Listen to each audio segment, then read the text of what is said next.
As 7 Camadas da Identidade de Pablo Marçal. Neste livro, vou falar com você sobre a identidade e vou lhe contar a verdade sobre ela. Para conhecê-la, você precisa descobrir e desvendar suas camadas. A identidade possui 7 camadas, e uma das coisas que mais mexe comigo é saber que há pessoas que passam pela Terra, sem saber nada sobre elas. Eu não preciso conhecê-lo para saber mais sobre você do que você mesmo. Basta alguém começar a conversar comigo, para eu identificar os bloqueios que tem, e se está, ou não, cumprindo seu propósito na Terra. Não sei se isso o incomoda, mas, se alguém me dissesse isso, eu ficaria muito incomodado. Descobrir sobre as camadas da identidade lhe dará um poder terreno, além de você se tornar uma pessoa livre, para cumprir sua missão e propósito. Esse poder vai permitir que você olhe para alguém e saiba se ele está ou não vivendo por aquilo que nasceu, pelo seu propósito.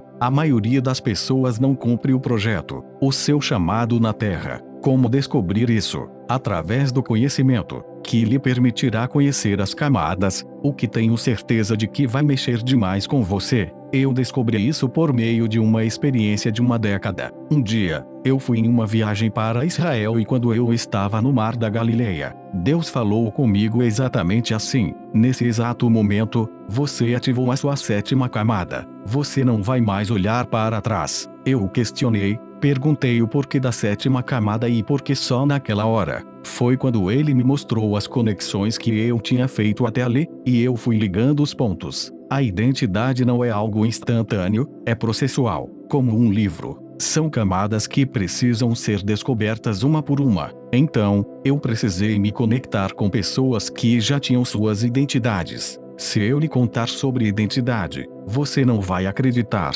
mesmo se Deus dissesse aí agora, como fazia com Adão, no Éden, e olhasse nos seus olhos para falar, haveria o sério risco de você não acreditar. Sabe por quê? Porque Deus falou para Adão, e ele não acreditou. Todo dia, o Senhor falava, você é minha imagem e semelhança, e mesmo assim, Adão não acreditou. Aprender sobre as camadas da identidade irá destravar a sua mente de uma forma que você nem imagina, e eu vou lhe ensinar os processos. Eu precisei pisar em Israel para descobrir a 7ª camada, e você vai conhecer todas elas através deste livro. Por isso, aproveite cada momento. A vida é um processo. Desfrute de cada página deste livro e absorva o máximo que puder. Esta obra é uma viagem, é um despertar. Você passará por um processo. Garanto que, ao final desta leitura, você será outra pessoa. O mais surpreendente é que, na verdade, você será quem sempre foi. A única diferença é que hoje você ainda não sabe quem é. Lecha. E criou Deus o homem à sua imagem. A imagem de Deus o criou. Homem e mulher os criou. Gênesis 1:27. Camada 1. O projeto. Quem é você para Deus? O projeto é aquilo que Deus fala que você é, e é necessário aceitar isso para destravar a sua vida. Na Bíblia, em Gênesis 1:26, está escrito: E disse Deus, façamos o homem à nossa imagem, conforme a nossa semelhança, e domine sobre os peixes do mar, e sobre as aves do céu, e sobre o gado, e sobre toda a terra, e sobre todo o réptil que se move sobre a terra. A camada 1 é quando você ouve e concorda com o que Deus fala sobre você, só isso. Quando você aceita quem é, imagem e semelhança do Criador. A maioria dos pais tem bons projetos para os seus filhos e se frustram quando eles não seguem o que projetaram. Isso acontece muitas vezes porque os filhos não entenderam o plano dos pais, não se encantaram, não se conectaram com ele, por isso não querem segui-lo. Se você tivesse investido tempo em explicar e transmitir para o seu filho a sua visão do todo, ele andaria em unidade com você. Tenho uma dica para os pais: cuidado para não transferirem suas frustrações para os seus filhos. Não transfiram profissão e chamado, senão vocês irão acabar com a vida deles. Será que seus filhos têm o mesmo chamado que o seu? Falo isso porque sei que alguns pais transportaram para a prole o que queriam ser. Se não chegaram muito longe, passaram pela frustração de não conseguirem ser mais e, automaticamente, deram para o filho a obrigação de cumprir o chamado que não conseguiram realizar.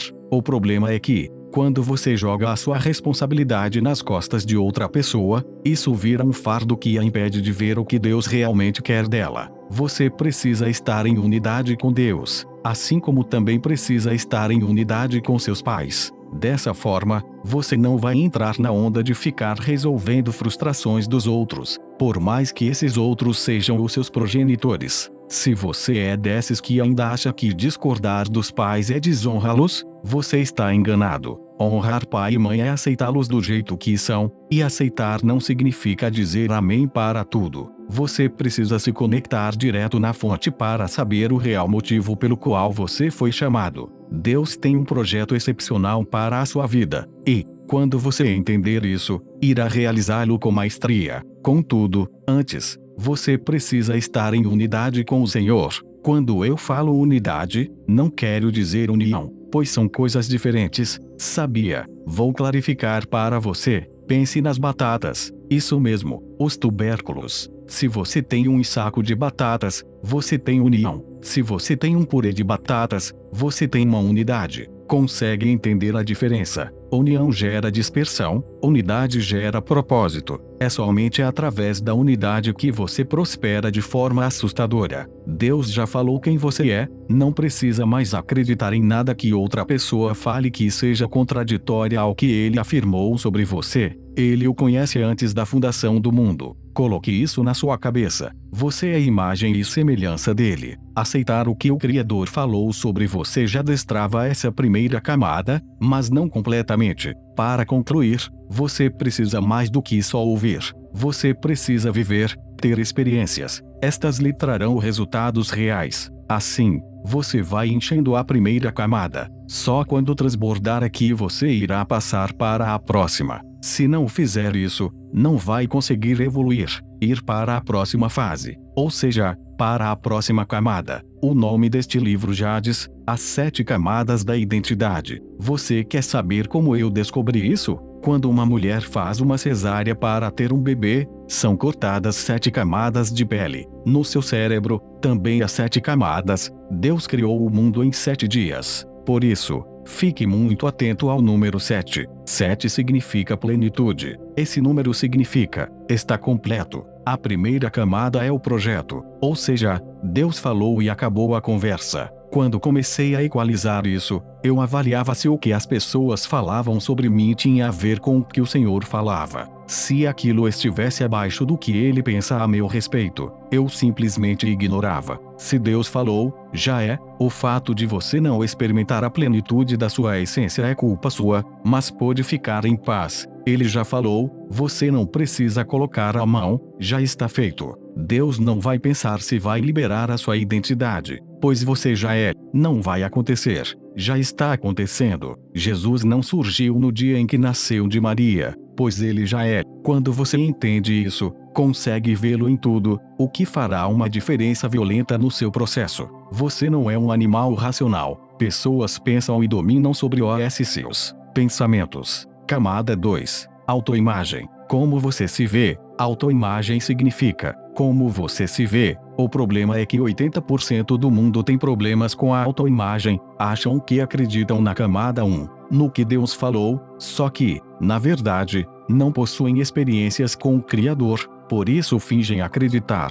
Sem a revelação de quem são, imagem e semelhança de Deus, é certo que terão uma visão distorcida de si mesmos. Por que distorcida? Porque a autoimagem não é como você se vê ou algo que você mesmo tenha criado, mas se refere à forma com a qual você se enxerga através do que as pessoas em quem confia disseram ao seu respeito. Preste atenção em uma coisa: às vezes, a insegurança do seu pai ou da sua mãe configurou você de uma forma errada, e falaram tanto que você acreditou. As pessoas em quem você confia não pedem passagem para entrar no seu cérebro, este já fica aberto para elas. Por isso, elas são as únicas que o machucam. Para que você não tenha dúvidas do que eu estou falando, imagine-se numa conversa com um mendigo ou um desconhecido. Do nada, ele fala que sonhou, na noite anterior, que você havia morrido. Certamente, você não vai se importar com isso. No entanto, se a sua mãe, após acordar,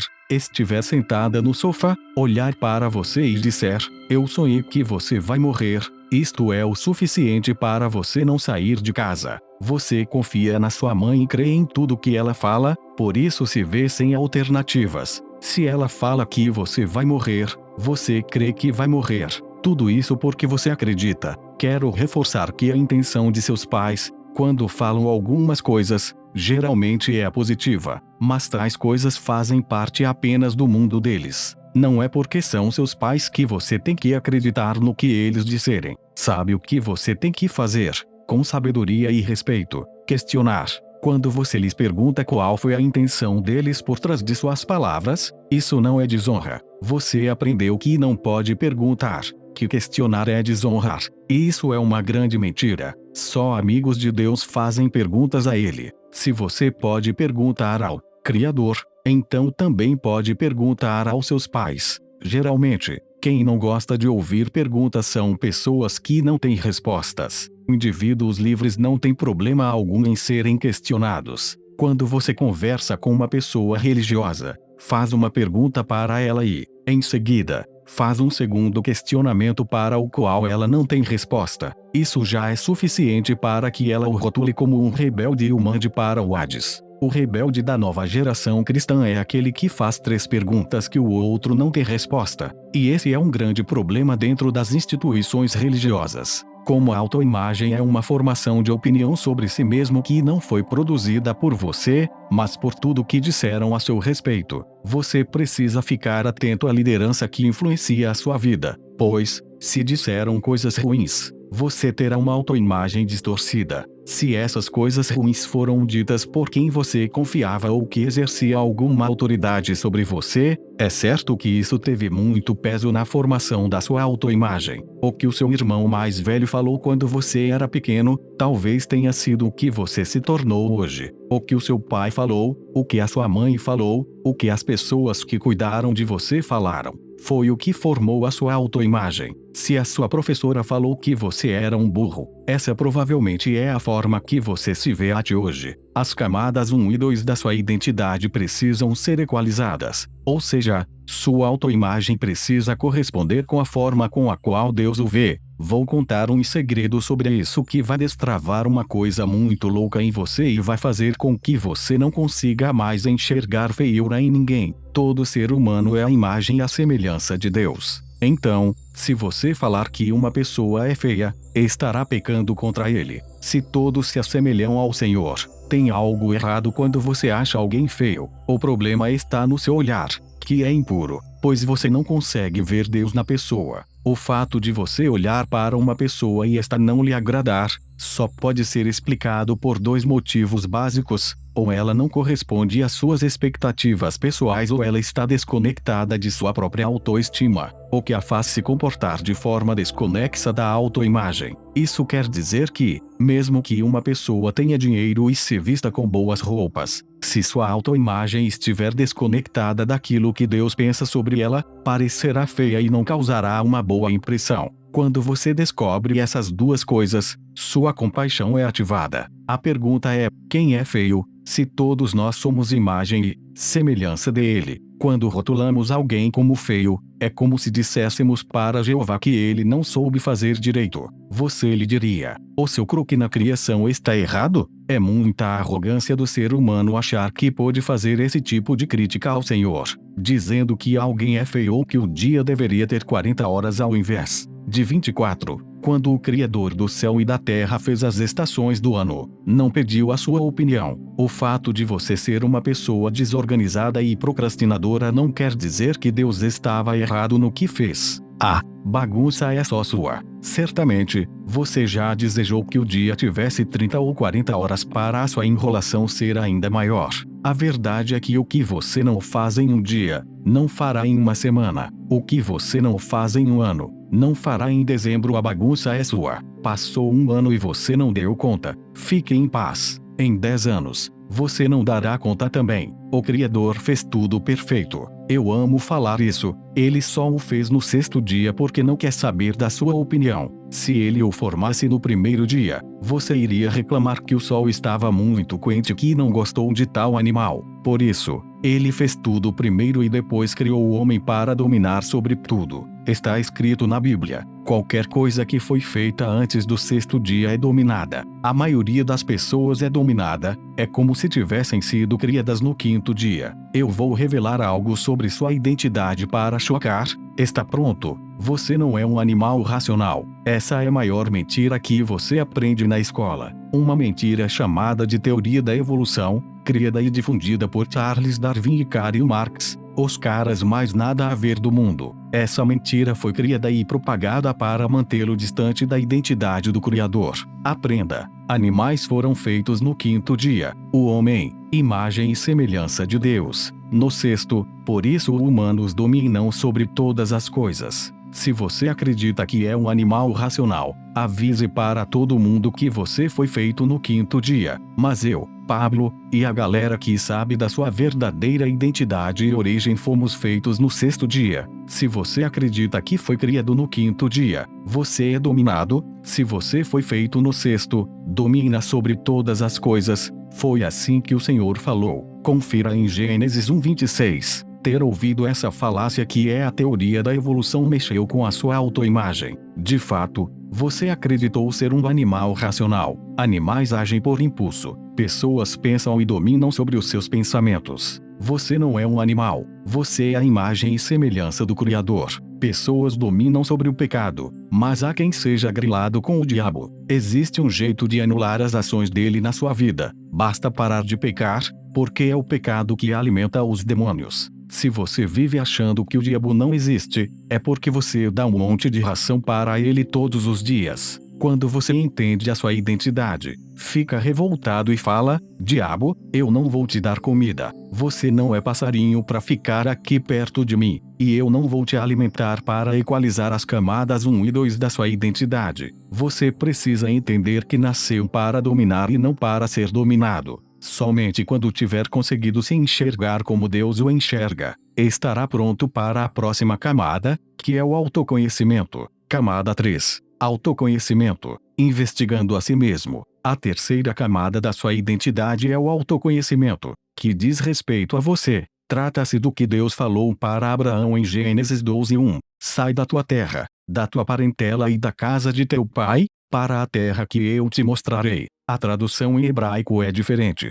e a primeira parte é chocante. Lech lecha, que significa: saia para dentro de ti mesmo. Autoconhecimento. Quando Deus dá a Abraão a instrução para sair de sua parentela, isso significava romper com o que as pessoas tinham falado sobre ele, o que certamente distorcia sua autoimagem. Eu imagino o Senhor falando assim: é o seguinte, você é um cara covarde e jamais tomaria essa iniciativa por si mesmo, mas faça o que estou falando. Quando você obedecer, eu vou romper esses seus limites junto com você e te mostrar quem te criei para ser. Será que você dá conta de ouvir a voz de Deus falando agorinha? Lech lecha, estou com você nessa. Em toda a história, Abraão agiu como um covarde. Como um homem com esse atributo se torna um pai da fé, somente rompendo seus próprios limites. Deus já o enxergava assim e não via as dificuldades que ele tinha. Aprenda este código: o Senhor não olha para as suas dificuldades, ele não está nem aí para isso,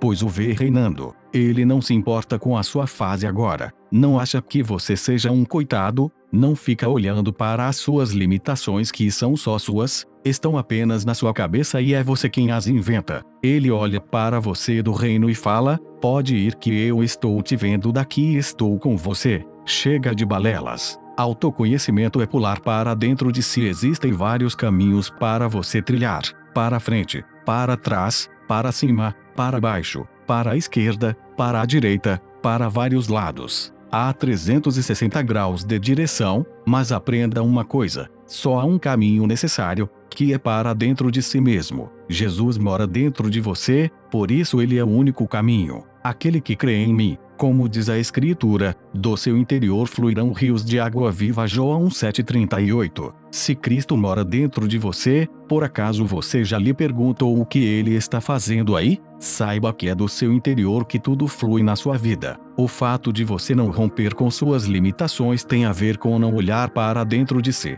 Enquanto não fizer essa viagem interior e se encontrar com o Criador, você não vai ser destravado nem destravará os outros. É dentro de você que está a chave. Abraão, mesmo já tendo experiências poderosas com Deus, não destravava. Então o Senhor lhe deu uma instrução e disse: agora vai lá e aprende, Abraão. Ele teve que fazer besteiras na vida para ir se destravando. Uma das coisas mais chocantes da história desse pai da fé é que Deus mandou que ele saísse de onde estava para um lugar que só lhe seria indicado durante o caminho. Se o Eterno falasse para ele ir para o pior lugar da terra, você acha que ele iria? Seria como mandar você sair do seu país para outro com uma realidade econômica inferior à do seu. O Brasil é próspero, é a nação que tem mais commodities do mundo. Temos cidades aqui, como Goiânia, a minha terra, que tem o PIB superior ao de muitos países. Imagine que você recebeu uma instrução para sair de Goiânia e ir para o Afeganistão. Você não iria de jeito nenhum, por isso,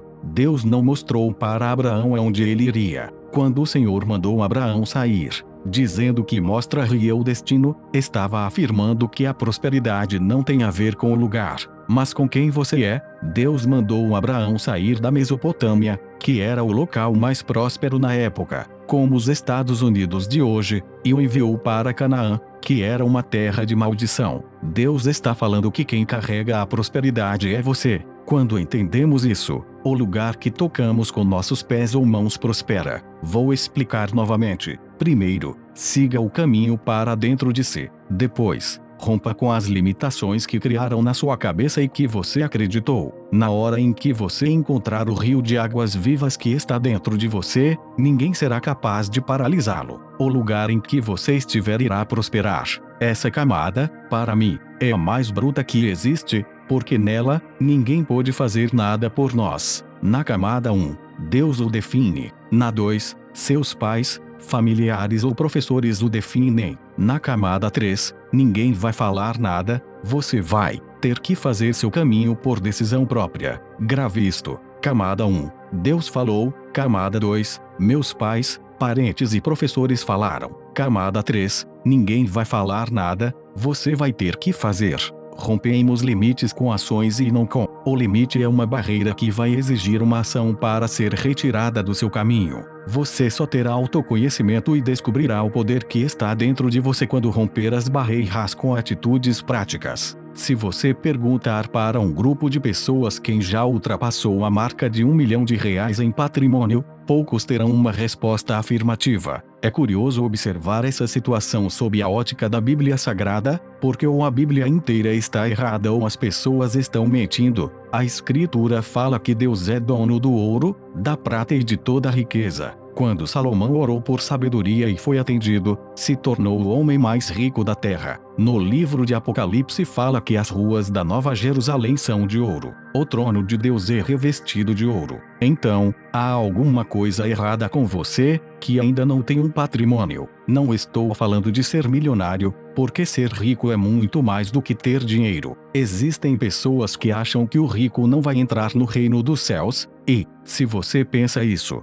precisa quebrar essa crença de pobreza que lhe venderam como uma verdade. O versículo bíblico que faz menção a essas palavras do próprio Jesus era uma advertência ao entorpecimento da alma provada pelo dinheiro. Jesus só pegou no pé do jovem rico porque o Deus dele era chamado Mamon, e o dinheiro dele não tinha um propósito. Isso é tão verdadeiro que, quando o jovem rico disse que cumpria os 10 mandamentos, Jesus fez um teste com ele, mandando que desse tudo o que tinha, e ele não o fez. O primeiro mandamento é amar a Deus. O jovem rico amou um Deus chamado Mamon, que é o Deus do dinheiro, e não a Jesus, que estava na frente dele. Se amasse o mestre, teria obedecido e dado as suas riquezas aos pobres sem se incomodar. Existem muitas crenças que limitam o seu avanço nesta terra. Se você não romper com elas, vai acabar com a sua vida. Trago outra crença que você aprendeu dentro da igreja. Maior é o que serve.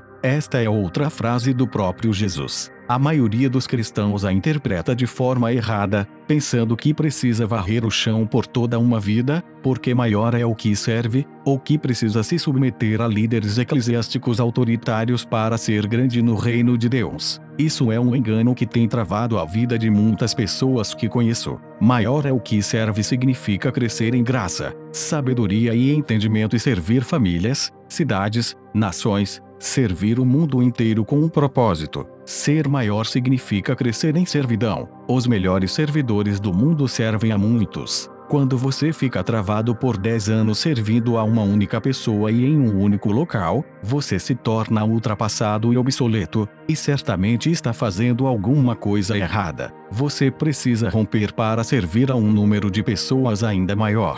Em 2005, eu tinha um problema com gagueira, era só eu me sentir pressionado que ficava gago. Se eu tivesse ficado na minha e me conformado com aquela limitação, eu seria gago até hoje. O meu rompimento foi entrar em uma vaga de instrutor de treinamento numa grande empresa de telecomunicações, onde trabalhei por 8 anos liderando muitas pessoas. O que me fez destravar foi ter sido desafiado por um colega, que me disse: "Se enxerga, cara, você não vai dar conta deste trabalho." Aquela fala mexeu comigo de tal forma que eu disse para mim mesmo: agora eu vou na hora do processo seletivo. Eu esqueci de ficar gago. Acredito que o Criador proporcionou aquela situação por um motivo. Eu tinha que romper aquela limitação dentro de mim, senão não estaria onde estou hoje. Não acredite nesse papo que às vezes alguns falam para você, como: um dia você estará em um palco falando para muitas pessoas, ou Deus quer te levar para as nações. Deus já lhe deu as nações como herança, mas se você não romper o que está aí dentro, não irá a lugar nenhum. Se você falhar, fique em paz, pois isso se chama humanidade. Se existir alguém que não falha, tem algo de errado. Essa pessoa é uma fraude. Falhar é parte do processo. Eu, Pablo Marçal, nunca vi um cristão que não falha. Já vi muitos que têm pose de super-herói, mas todos falham. A graça do Evangelho é que Jesus não está preocupado com o seu pecado, com as suas falhas. Analisando as histórias bíblicas sobre homens que fizeram grandes coisas em seu tempo, vemos que eles cometeram muitos pecados, mas Deus nunca focou nas falhas, ele focava na amizade. É o homem quem corre e se distancia do Senhor quando peca, assim como Adão se escondeu dele depois de ter desobedecido comendo o fruto que não podia. Você pode ter encerrado este capítulo com a pergunta: o que eu preciso fazer? Pablo, a resposta é: mergulhe dentro de você e descubra tudo o que o Criador colocou aí. Encontre esse rio de águas vivas que está represado em você e o deixe fluir, romper, extravasar. Esse é o segredo da terceira camada. Camada 4. Seu quociente intelectual. Tomada de decisão. É o seu desenvolvimento complexo de raciocínio, a parte química do seu corpo. O cérebro é uma parte importante da sua identidade. Representa o seu consciente intelectual. Você jamais poderá confiar 100% nele, mas terá que desenvolvê-lo, pois é a sua capacidade intelectual que determina suas tomadas de decisão. São estas, as suas escolhas, que vão impulsionar as atitudes necessárias para destravar a sua vida e fazer com que o rio que está dentro de você continue fluindo. Quando observamos a forma como Jesus se relacionava com as pessoas, vemos que ele sempre promovia perguntas em seus diálogos. Isso ativava o raciocínio, o cérebro dos seus ouvintes. Logo, você precisa treinar o seu cérebro, pois, quando ele não é treinado, você não desenvolve a capacidade de pensar e tomar decisões por si mesmo e sempre será manipulado pelos outros. Grave isso: pessoas que tomam decisão não vivem por condição. A quarta camada da sua identidade só pode ser rompida quando você treina seu cérebro, não há outra forma. Ir para a escola talvez tenha sido uma experiência muito ruim para você, mas o lado bom é que você aprendeu a ler e fazer contas. Dessa forma, seu cérebro já estava sendo treinado, e, para tomar boas decisões, você vai precisar fazer com que ele lhe obedeça. Somos corpo, alma e espírito, e desenvolver o cérebro é fator importante para um ser trino saudável, pois o corpo é uma dessas esferas, e o cérebro faz parte dele. Muitas pessoas possuem a crença equivocada de que o cérebro não presta, já que ele está no corpo, e o corpo é a carne, e a carne não presta para nada a não ser para distanciar o homem de Deus através dos prazeres desta vida. Não foi isso que você ouviu a vida inteira. No Éden, o nome dado era corpo, e hoje, aqui na Terra, nós chamamos de carne. Foi Deus quem nos deu este corpo para uma boa finalidade, nós é que não usamos da forma devida. Seu cérebro é uma máquina que você precisa saber usar, embora ele sempre o conduza para o pecado. Tecnicamente, o cérebro o inclina para o pecado porque tem um viés cognitivo chamado raciocínio pendendo para a esquerda, que é o lado da razão. As coisas que são espirituais não transitam nesse lado, mas no direito, emoções. É por isso que, na Bíblia Sagrada, está escrito: o coração do sábio o inclina para a direita, mas o coração do tolo o inclina para a esquerda. Eclesiastes 10:2. As pessoas leem a Bíblia uma vida inteira e não conseguem entender o significado desse versículo,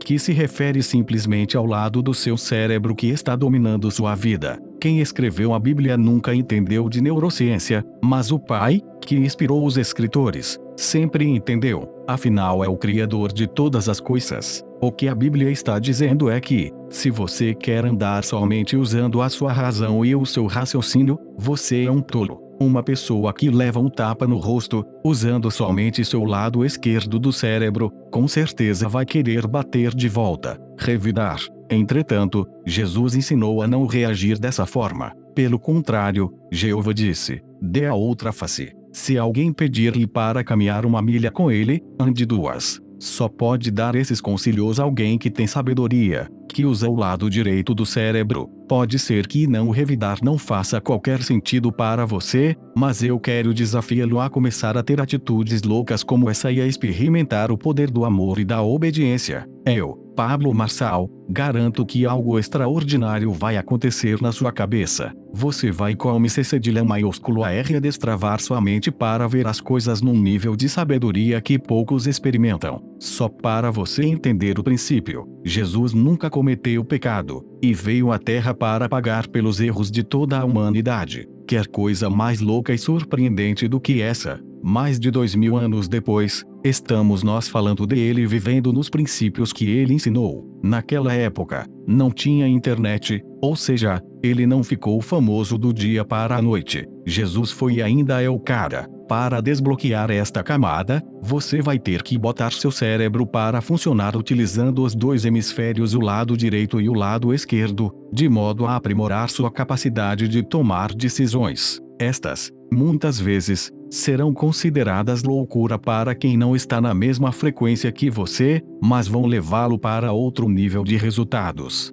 Camada 5. Consciente emocional. Sua alma. Governo. Existem muitas pessoas inseguras acerca da alma que dizem que ela é do diabo. Eu quero que saiba que nada é do diabo, pois ele não é criador de absolutamente nada. Você nem pode dizer que determinada pessoa é do diabo, porque ela é criação de Deus, e quem vai condená-la ao final de tudo é ele mesmo, não você. O diabo não cria nem mesmo música. Todos os sons e instrumentos que você conhece têm apenas um dono, Deus, o Criador. O diabo não tem criatividade, é um falsificador. Portanto, pare de falar que as coisas são do diabo. Isso é mania de quem não tem autorresponsabilidade e quer culpá-lo por tudo. É muito provável que o próprio diabo se espante e diga: nossa, como falam de mim o dia inteiro. Eu não consigo atentar a terra toda, mas eles falam tanto de mim que parecem estar me chamando. O diabo não tem o tamanho da responsabilidade que você acha que ele tem. A responsabilidade das suas ações e de muito do que ocorre à sua volta é sua, e eu sei que é dolorido para muitos ler isso. O diabo tenta fazer você pecar no seu corpo, e a maioria esmagadora dos leitores deste livro cai facilmente na tentação do corpo. Quando você resiste a ela, Satanás tentará a sua alma, que é uma tentação contra o seu autogoverno. Quando você não consegue se governar, ele o derruba. Se você for aprovado no seu autogoverno, o diabo ainda investirá em tentá-lo no espírito, que está intimamente ligado ao seu relacionamento com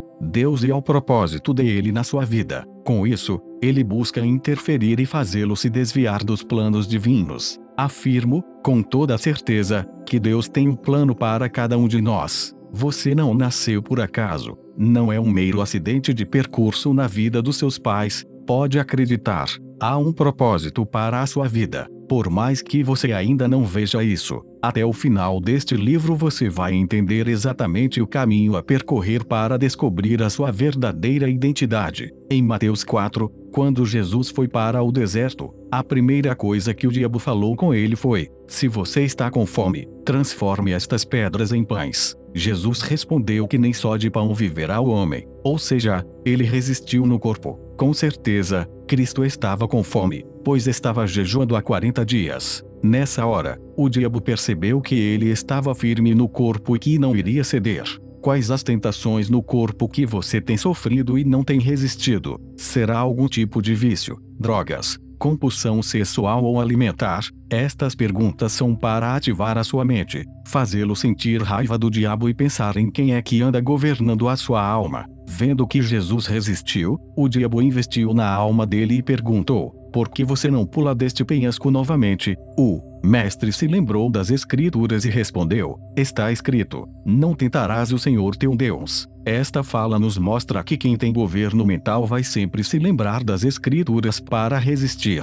Não importa a sua religião, leia a Bíblia. Ela não tem a ver com religião. É o livro mais lido na face da terra, e lá há respostas prontas para você dar ao diabo e também para lidar com muitas outras questões. É um manual de vida. Sua alma é dividida em mente, vontade e emoções. Destes três, a sua mente é quem exerce o governo. Quando Jesus venceu no corpo e na alma, o diabo insistiu: Jesus, se você me adorar, te darei todos os reinos da terra. Novamente, Cristo usa a palavra: somente a Deus adorarás e prestarás culto. Assim, Jesus venceu a tentação no deserto. Essa última tentativa diabólica buscou atacar a esfera do espírito, que é o assunto referente à sexta camada da sua identidade. Neste capítulo, você aprendeu que precisa exercer o governo sobre suas vontades e emoções e que não dá para passar a vida inteira responsabilizando os outros e o diabo pelos resultados que você não tem. Assuma a bronca,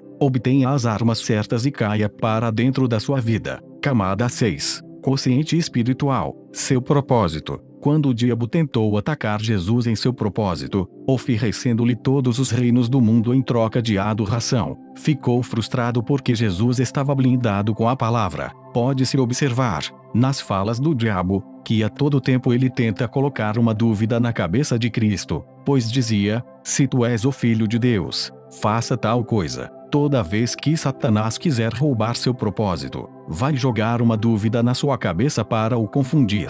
Essa condicional acaba nos fazendo cair na armadilha dele e nos esquecer da nossa verdadeira identidade, ou se é um instrumento de dúvida apenas do interlocutor.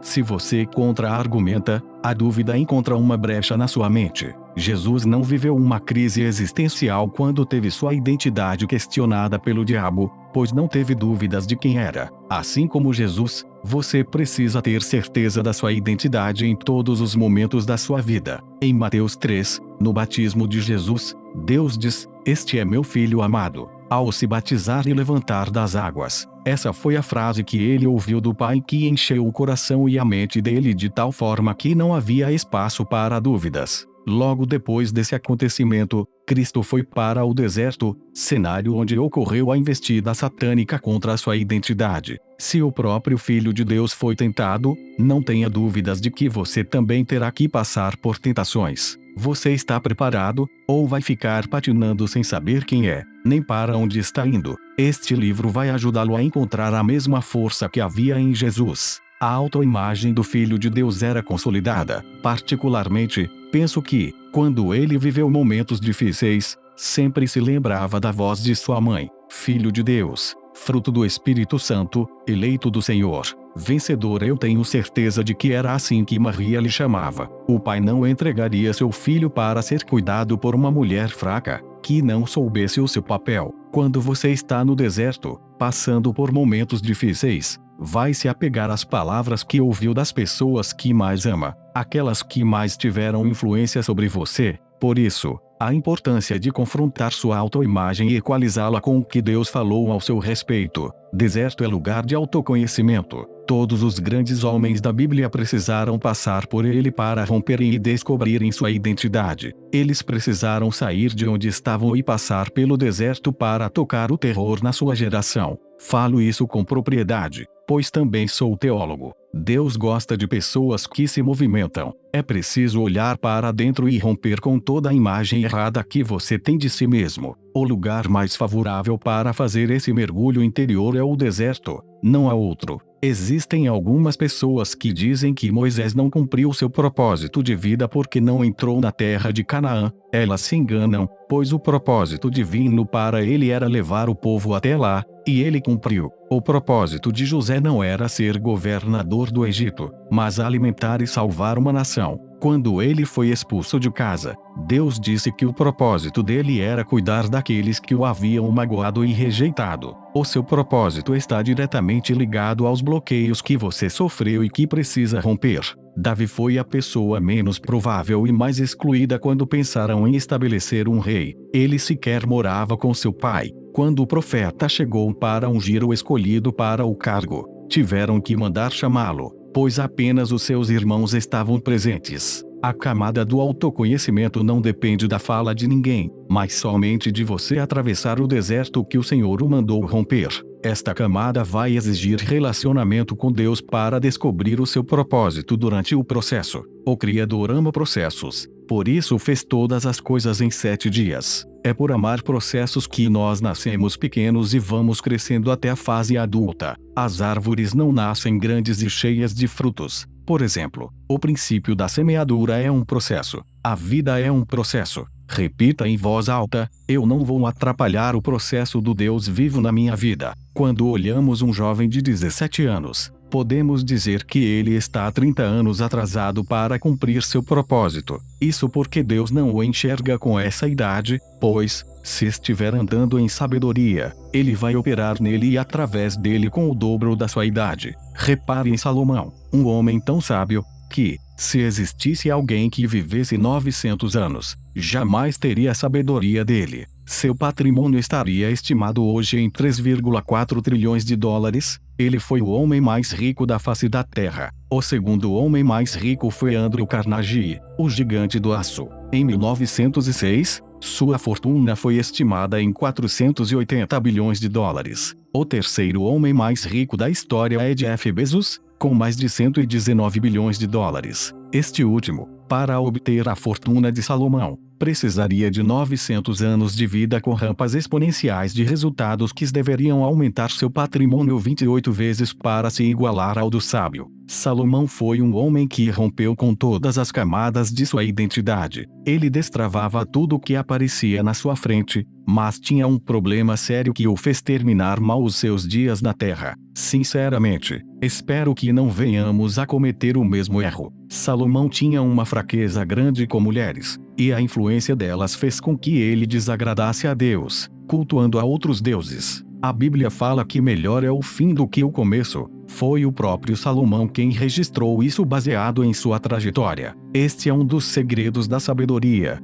Faça as coisas com calma e cautela e domine os seus instintos para continuar crescendo. Não admire demais o Salomão de Provérbios e não entre em depressão com o Salomão de Eclesiastes. Ambos os livros foram escritos pela mesma pessoa em momentos distintos. Esse homem tinha sabedoria, mas não era a sabedoria. São coisas diferentes. Eu sou um estudioso da vida de Salomão, e o maior código que ele nos deixou foi esse: é melhor o fim do que o começo das coisas. Imagine um jovem de 17 anos que esteja namorando. Ao ser perguntado se é melhor o fim ou o começo do namoro, ele responderá instantaneamente que é o começo. Isso mostra que ele ainda está na camada 4, que é seu coeficiente intelectual. A capacidade de raciocinar ainda não está completamente desenvolvida. Afirmo isso pelo seguinte motivo: todo começo de namoro é bom para todo mundo. Porém o fim dele pode ser um livramento ou um noivado. Logo, melhor é o fim do namoro.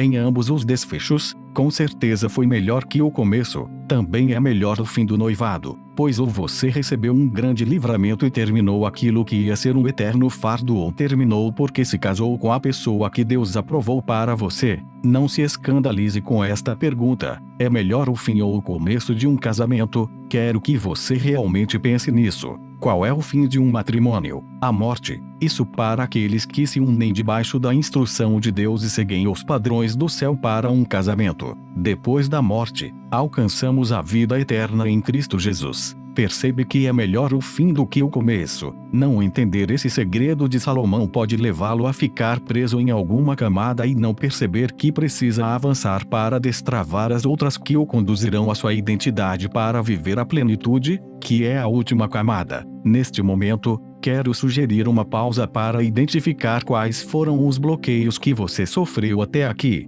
Quem foram as pessoas que o bloquearam? Depois de identificar isso, seu próximo passo é perdoá-las e ressignificar suas experiências. Ressignificar é entender que tudo o que você viveu foi um estágio para potencializar seu propósito na Terra. A partir de agora, assim como o José do Egito, você será a solução e não mais o problema daqueles que o bloquearam. Camada 7. Plenitude, transbordo, descanso, desfrute. Identificamos que alguém chegou nesta camada quando Deus lhe pede para dar o que tem para alguém e o indivíduo prontamente obedece. Quando o Senhor dá ordens assim, você tem o direito de perguntar por quê, e Ele certamente vai lhe revelar todos os motivos. Saiba que o Senhor não tem problema em ouvir e responder às suas perguntas. O que o aborrece é quando você desobedece, pois isso mostra falta de confiança de sua parte. A plenitude é uma camada que chamo de transbordo. Dia desses, dei um iPhone de última geração para a minha esposa.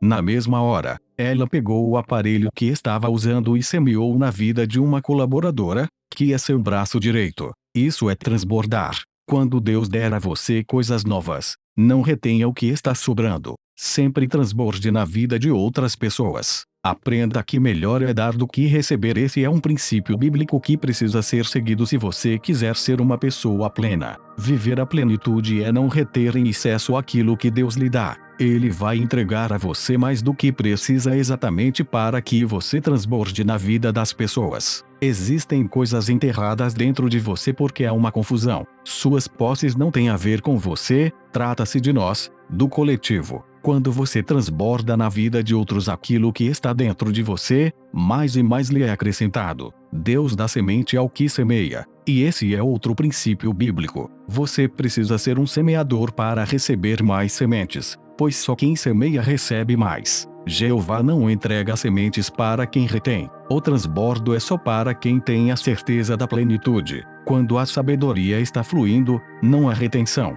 É algo maior do que você que afeta todos ao seu redor e volta para você. Ao contrário, uma pessoa escassa é como uma caixa d'água com vazamento, nunca fica cheia. Lhe faltam recursos. Por isso jamais poderá transbordar. Transbordar é entender que Deus o chamou para afetar positivamente a vida das pessoas que estão à sua volta. Não é sobre ser milionário, e eu espero que você não ache que há algum pecado nisso. Para mim, pecado é quando você tem riquezas e as retém. Para você, que quer fazer seu primeiro milhão, segue uma dica: tenha uma ideia de R$ 1.000 e a venda para 1.000 pessoas. É simples assim. Quero compartilhar um fato que marcou minha vida que aconteceu no método IP48 na cidade de São Paulo. Fui abordado por um rapaz no local do evento que queria entrar para fazer o curso e não tinha dinheiro. Depois de falar várias coisas que o impossibilitavam de pagar o treinamento, ele me perguntou se eu acreditava nele. Na mesma hora, respondi que não, pois quando alguém lhe faz essa pergunta, significa que nem ele acredita em si mesmo. Guarde isso. Você não precisa que ninguém acredite em você, pois Jeová já o fez desde antes da fundação do mundo. Por isso, você não precisa da aprovação dos outros. Quando eu respondi que não, ele abaixou a cabeça e foi embora. Pedi para que ele voltasse. O confrontei, dizendo que Jeová sempre acreditou nele, e o instruiu a não abaixar a cabeça para ninguém. Perguntei quem ele era e qual era a sua verdadeira história. Ele me contou que era um ex-traficante que tinha acabado de sair da cadeia. Perguntei quanto ele tinha para semear naquele curso, pois não abro mão desse princípio bíblico. Ele fez um pagamento simbólico, plantou uma semente, e entrou para participar do treinamento. Durante todo o curso, aquele rapaz ficou atrás de mim para que eu o desbloqueasse, mas meu coração estava fechado para ele e eu não entendia o porquê. No meio do curso, ele se levantou e falou para toda a turma quem ele era. Muitos ficaram surpresos, outros preocupados, e uma mulher se levantou e disse: "Agora entendo por que vim com 2 relógios para este treinamento." Ela tirou um relógio do pulso e deu para aquele rapaz, dizendo: Deus mandou te dar esse relógio e te dizer que é um novo tempo em sua vida. Naquele momento, Deus me mandou doar R$1 milhão para ele. Achei que era Lúcifer que tinha entrado no treinamento, mas isso não era possível, pois eu ando colado com Jeová. Então perguntei: Senhor, como é que vou dar R$1 milhão se ele nem sabe o que é dinheiro? E ele me respondeu: você vai dar a ele uma semente de R$1.000 e lhe ensinar a plantar e replantar essa semente, para que ela se multiplique até 1 milhão. Não é para ele comer a semente, mas replantar. Quando fiz essa doação na frente de toda a turma, vivemos um grande quebrantamento. Várias pessoas se levantaram para ajudar aquele rapaz oferecendo emprego e outras coisas. O Senhor pode fazer coisas absurdas em sua vida, mas você precisa identificar o que Ele está fazendo. Aprendi muito os códigos de Deus com esse fato. Houve outro momento marcante que vivi também no método IP. Um dia, eu estava sem nenhum dinheiro na carteira. Saindo de casa para dar o treinamento, Jeová me disse: coloque um tanto de dinheiro na sua carteira. Eu não precisaria dele, mas nem questionei, apenas obedeci. Quando eu estava no treinamento, o Senhor me disse para dar R$100 para uma mulher que estava participando do evento e dizer que o dinheiro era para ela comer. Quando eu lhe ofertei o dinheiro e dei um recado de Jeová, ela se recusou a receber, dizendo que iria me fazer falta. Passado mais algum tempo, ele me mandou dar R$200, ao passo que novamente ela se recusou em receber. Naquele momento, alguns alunos começaram a chorar e já pegaram este código no ar. Às vezes, Deus dá até o que você não precisa para fazê-lo transbordar e você não quer aceitar. Quando ela se recusou a receber o dinheiro pela segunda vez, comecei a achar que era coisa da minha cabeça e disse: vou parar com isso. Foi quando Deus falou: agora, pega tudo o que está na sua carteira e dá para ela. Eu tinha certeza de que ela iria recusar, mas, para minha surpresa, ela aceitou. Senti-me leve. Nesse momento, havia um rapaz na turma que estava longe dos caminhos de Deus e começou a dar uns tremeliques, dizendo que ele o estava mandando falar algo. O jovem estava confuso, pois como Jeová poderia estar usando ele se estava desviado da igreja? Guarde esta informação: quem se desvia é escravo que tem um dono. Filho não se desvia. Isso é conversa de gente religiosa. Você pode ter soltado a mão do Senhor, mas a dele continua estendida em sua direção para o ajudar a andar sem tropeçar. Não tem como fugir de um amor que é perseguidor. Se esse é o seu caso,